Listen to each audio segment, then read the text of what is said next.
You're tuned in for another deep dive, and today we're tackling something you interact with constantly, yet probably rarely think about: friction. That's right. Yeah, it's the silent actor in so many everyday scenarios. Yeah. We've got a really informative learning resource here that gets into the nitty-gritty of how friction works. Okay.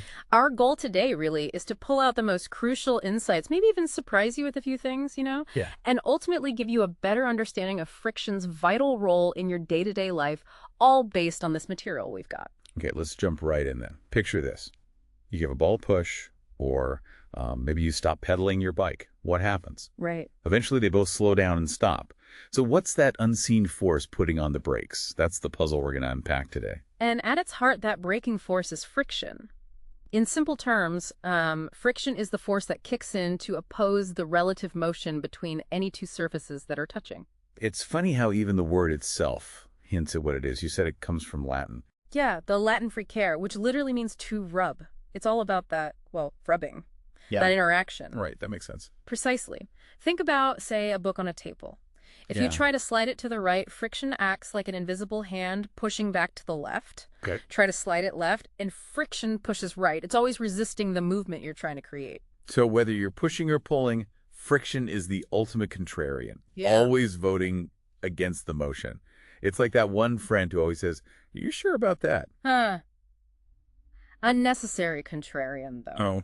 And from this fundamental idea of opposing motion, we see some key characteristics emerge. Okay. First and foremost, as we've already hinted, friction slows things down and eventually brings moving objects to a halt. That's its primary role, really. And something we all know from experience is that friction generates heat. Ever touched your car tires after a long drive and felt how warm they get? Oh, yeah, definitely. Or, a quick experiment for you right now. Rub your hands together really fast, you'll feel the warmth building up. The learning material we're looking at even mentions this, pointing out how lubricants like soap can reduce this heat because they cut down on the direct rubbing.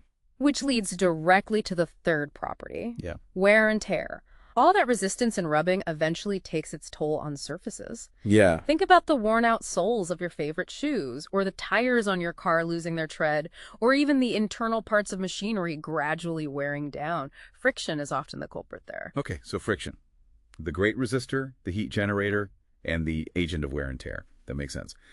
But what dictates how strong this force of friction actually is? Like, what factors are in play? Right.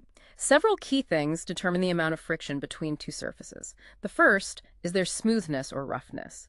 Now, even surfaces that feel perfectly smooth to the touch, they actually have microscopic peaks and valleys.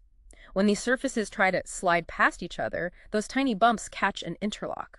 Oh, And that creates the resistance we know as friction. So the rougher the surfaces, the more those microscopic bumps snag on each other, Right. leading to greater friction. Exactly. The resource we're exploring illustrates this with an example of dragging something across smooth glass versus rough wood. Not surprisingly, it slides much further on the glass because there's less of that interlocking happening. Precisely. The second factor is the nature of the materials themselves, whether we're talking about solids, liquids, or gases. Friction isn't limited to just solid objects rubbing together. Think about a cricket ball rolling through grass. It experiences friction. And if the grass is wet, as our source points out, that moisture introduces another layer of friction, slowing the ball down even more. That's interesting. So a solid moving through a liquid encounters less friction than two solids in contact. Generally, yes. And a solid moving through a gas faces even less resistance than in a liquid. It's like trying to run through thick mud versus water versus just a gentle breeze. Exactly, yeah.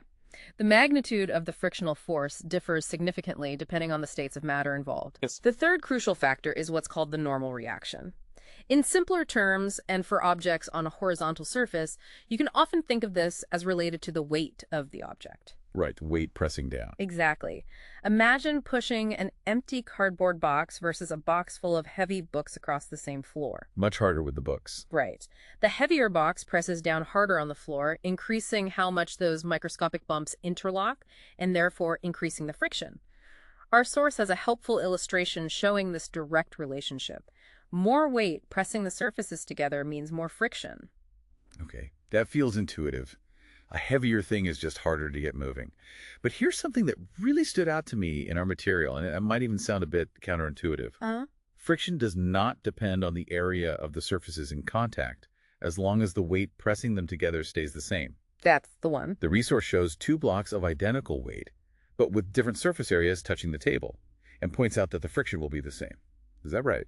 That's absolutely right. It's a really key insight, and it often surprises people.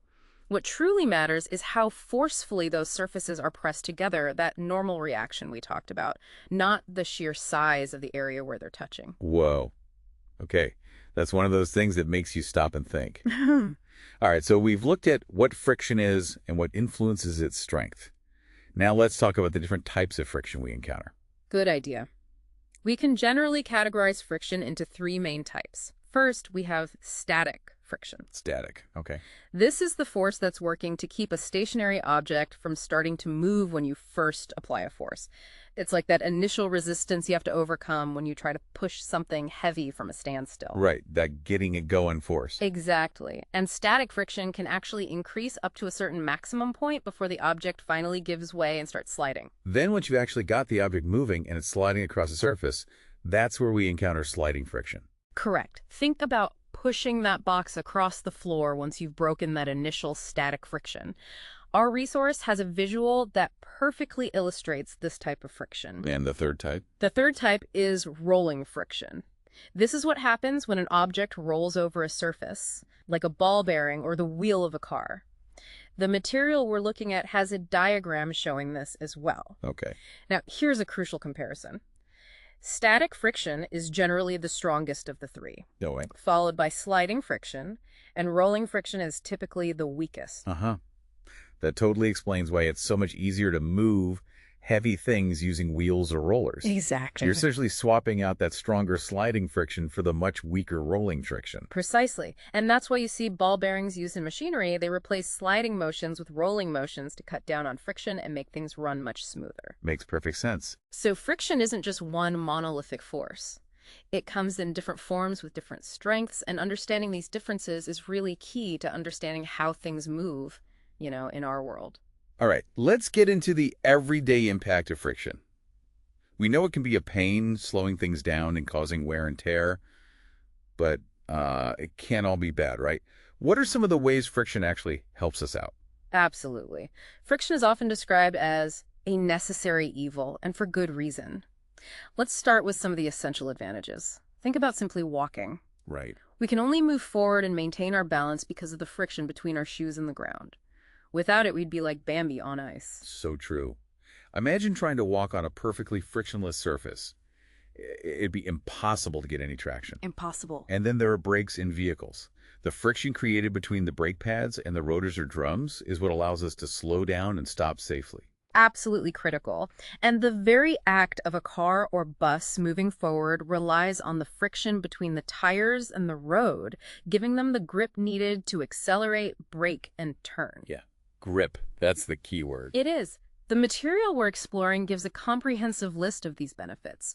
Things like writing with a pencil or chalk, cutting wood with a saw, even lighting a match, all depend on friction. Wow. Friction is what holds nails in walls, and it's crucial for many sports. Think about the studs on football boots providing grip, or wrestlers rubbing soil on their hands to get a better hold. Right, for grip. And you might not immediately think of it, but friction is fundamental to how many structures are built, just holding materials together. It's amazing when you really think about how many basic activities rely on this force we often take for granted. But, as we've discussed, there's definitely a downside to friction. Indeed. The most obvious disadvantage is that it opposes motion, which means moving objects will eventually stop. Well, that's a good thing when you're trying to brake. It's not so helpful when you want a ball to keep rolling or a machine to run efficiently. And then we have the wear and tear factor. Shoes wearing out, tires losing their tread, that's all thanks to friction. Our resource even includes an image showing worn-out shoe soles as a prime example. Right. And we can't forget about the heat generated. Right. The learning material mentions how friction in machines can lead to overheating, causing damage, and wasting energy. Think about a kitchen blender getting hot after you've used it for a while. That unwanted heat leads to inefficiencies, requiring more energy to get the same amount of work done. Right. Friction can also be a cause of accidents, like slipping on a banana peel, which our source humorously illustrates. Uh-huh. Yes. And it definitely contributes to wasted energy and fuel consumption in vehicles, especially when driving on rough surfaces where the engine has to work harder to overcome the increased friction. Makes sense. Even something as simple as writing becomes difficult on oily paper, as Yeah. mentioned in our material, because the oil reduces the friction between the pen and the paper. So a real double-edged sword. We absolutely need it for so many things, but it also creates a lot of problems. Which leads to the next question. What strategies do we have for minimizing the unwanted effects of friction? Thankfully, yeah, we've developed a number of effective ways to reduce friction when we want to. One of the most common is the use of lubricants. Okay, lubricants. These are substances like oils, grease, graphite powder, and even compressed air, as highlighted in our source. They work by creating a smooth film or layer between the moving surfaces. Ah, like a little cushion.